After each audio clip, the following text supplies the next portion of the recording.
Teman-teman, sampai sekarang ya polemik ijazah palsu Pak Jokowi itu masih terus bergulir teman-teman.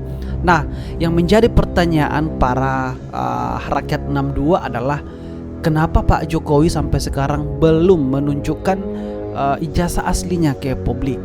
Nah, ini menjadi pertanyaan besar bagi rakyat ya. Nah, tetapi di sisi itu apa sebenarnya konsekuensinya kalau misalkan Pak Jokowi menampilkan ijazah aslinya? Selamat datang di channel Suara Rakyat. Suara Rakyat untuk kita semua.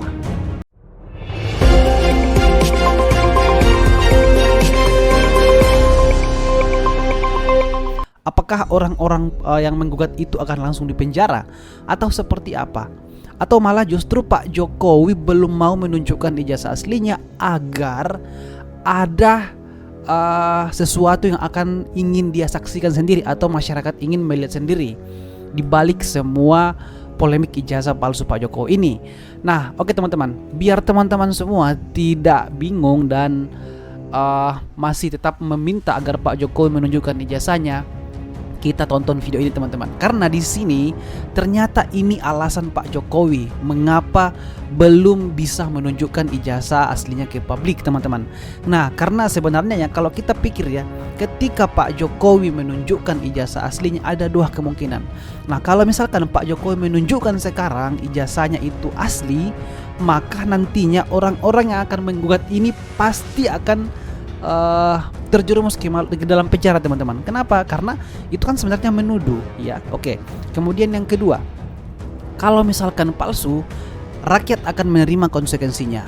Iya jelas, karena ini banyak sekali yang rugi di dalamnya. Nah, tapi sebelumnya itu teman-teman, agar teman-teman semua tidak terlena dalam polemik ijazah Pak Jokowi ini, nah kita saksikan dulu video ini ya teman-teman, alasannya sehingga Jokowi tetap menolak untuk tunjukkan ijazahnya ke publik atau tidak menampilkan ijazahnya ke publik.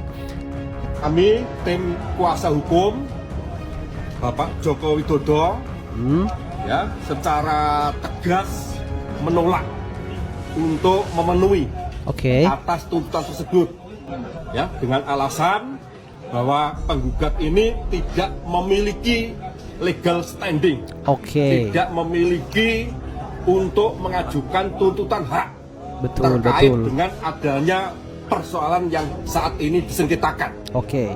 Yang pertama.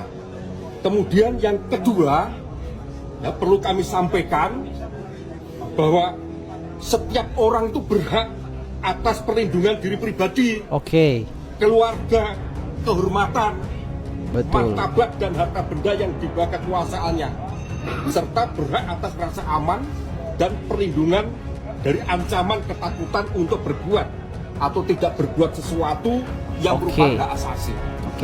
Ya.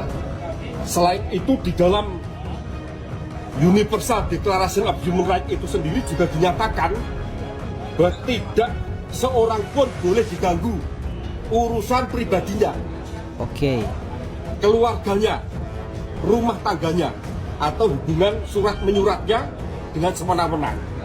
Juga tidak diperkenankan melakukan pelanggaran atas kehormatan dan nama baik.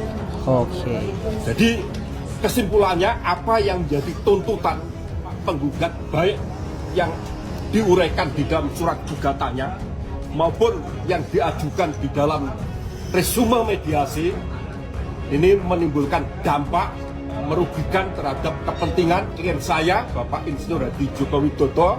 Karena dengan adanya pernyataan-pernyataan yang selama ini disampaikan melalui media massa, maka klien kami tentu saja harkat, martabat, nama baik, kehormatannya ini sangat-sangat dirugikan. Pak, apakah dimungkinkan Pak Jokowi nanti bisa hadir langsung dalam proses mediasi?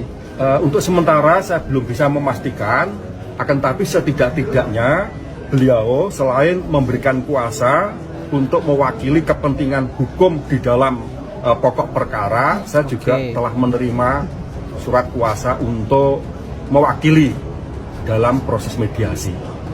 Sehingga saya belum bisa memastikan apakah akhirnya bisa hadir atau tidak.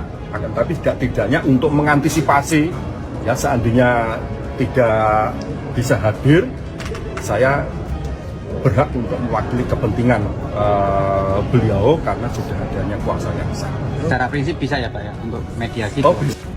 Oke teman-teman ya, saya rasa sudah jelas ya yang dikatakan dari kuasa hukum Pak Jokowi tersebut, bahwa dia mengatakan bahwa itu kan bersifat data pribadi ya teman-teman, berkaitan dengan ijazah. Ya betul juga, apalagi kan Pak Jokowi ini kan sekelas mantan presiden teman-teman ya, mantan presiden 2 kali, mantan wali kota 2 kali. Nah itu yang menjadi titik ukur ya teman-teman. Nah beda juga ceritanya kalau misalkan Pak Jokowi hanya sebagai misalkan lah anggota DPR atau apalah itu, mungkin akan berbeda dengan ceritanya. Tapi kan kita lihat bahwa Pak Jokowi ini 2 periode. Nah oke, dibalik semua itu teman-teman, pastinya juga ada hal-hal yang memang tidak bisa diketahui oleh masyarakat teman-teman. Kenapa saya bilang begini? Karena jangan sampai nantinya misalkan ya ada 2 kemungkinan. Kalau palsu itu kan berdampak semua teman-teman, yang mulai dari atas sampai ke bawah, sampai ke pelosok pasti akan berdampak semua. Nah seperti biasa teman-teman, kita akan lihat komentar-komentar para netizen ya, sampai di mana mereka mengetahui hal seperti ini teman-teman, dan kita lihat juga netizen-netizen ini apa tanggapan mereka tentang video ini teman-teman. Oke kita lihat ya. Nah ini di akun Taingongo. Oke, jika memang asli kenapa harus takut? Justru pembiaran kasus yang terlunta-lunta menimbulkan tanda tanya besar. Oke, memang benar yang dikatakan, tapi ini bukan kasus biasa ya teman-teman. Ini bukan kasus biasa. Kenapa saya bilang bukan kasus biasa? Karena ini ada skenario, kalau menurut saya ya, ada skenario atau ada hal-hal tertentu atau ada tujuan tertentu yang akan digunakan dalam polemik ijazah Pak Jokowi ini untuk kedepannya teman-teman. Kita lihat saja ya. Seharusnya kalau misalkan kasus seperti ini kan sudah selesai dari kemarin-kemarin, tapi sampai sekarang masih tetap bergejolak teman-teman. Kita lihat balasan komentar dari Taingongo. Sudah masuk ranah hukum, ikuti saja sabarna. Betul ya. Ini kan sudah masuk di ranah hukum, kita tunggu saja. Sebagai masyarakat kan kita harus mengetahui juga. Jangan sampai kita yang terbawa kesana kemari, itu kan jadi masalah juga bagi kita. Kalau kita kesana kemari kan tak jelas. Kita tunggu saja dan kita lihat saja permainan elit politik di sana, kita lihat. Nah contoh ya ini, itu buat kamu. Kalau iya kamu nggak bisa berenang di situ, maka jangan coba-coba untuk mandi di situ. Nah iya betul juga. Oke, kemudian dibalas lagi dengan akun Senjaga. Semudah itu Purgeso harus tunjukkan kalau majelis yang meminta biar yang fitnah bilang ijazah itu palsu bisa masuk penjara. Asik ya. Yang menentukan asli dan palsunya itu kan kejaksaan teman-teman ya, jaksa sebenarnya yang menentukan semua. Oke, tinggal tunjukkan, dah selesai masalah. Iya, kalau ditunjukkan ya selesai. Tapi pertanyaannya, apakah diterima oleh penggugat itu? Kalau memang itu asli, apakah diterima atau tetap masih berlanjut? Itu masalahnya di situ. Kalau ditunjukkan, lagian nanti kalau ditunjukkan Pak Jokowi asli, apakah mereka terima itu yang menggugat itu? Tujuan sakit hati itu bukan cuma soal ijazah saja, masih banyak lagi selain ijazah itu. Betul, itu dia. Kemudian ada akun dari Syamsuddin. Ini adalah alasan yang dibeli, belum tentu juga. Oke, kemudian ada akun Abah. Kata Mulyono mau nunjukin kalau pengadilan minta aslinya. Ini mah menolak dia toh. Ya agak bisa juga. Oke, ini ada dari Andika Ben. Yang menuduh tuh buktikan dulu mana yang asli, mana yang palsu. Betul juga. Kita yang menuduh itu harus punya bukti ya. Bukti yang real, bukti yang komplit teman-teman. Nah teman-teman, ini ada komentar dari Sutian.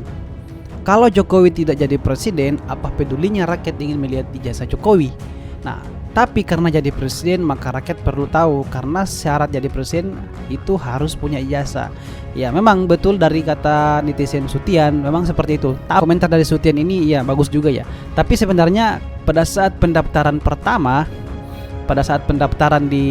di wali kota, apakah tidak diverifikasi dulu? Yang pastinya kan diverifikasi ya, seperti itu ya teman-teman. Jadi tidak mungkinlah Pak Jokowi mau melangsungkan selama beberapa periode kepemimpinannya kalau memang itu tidak valid, itu data-data mereka atau dokumen-dokumen Pak Jokowi itu tidak mungkin kalau tidak valid teman-teman. Tidak mungkin mau diverifikasi kalau tidak valid teman-teman, seperti itu ya. Oke teman-teman, nah seperti itu ya tanggapan netizen dari video ini.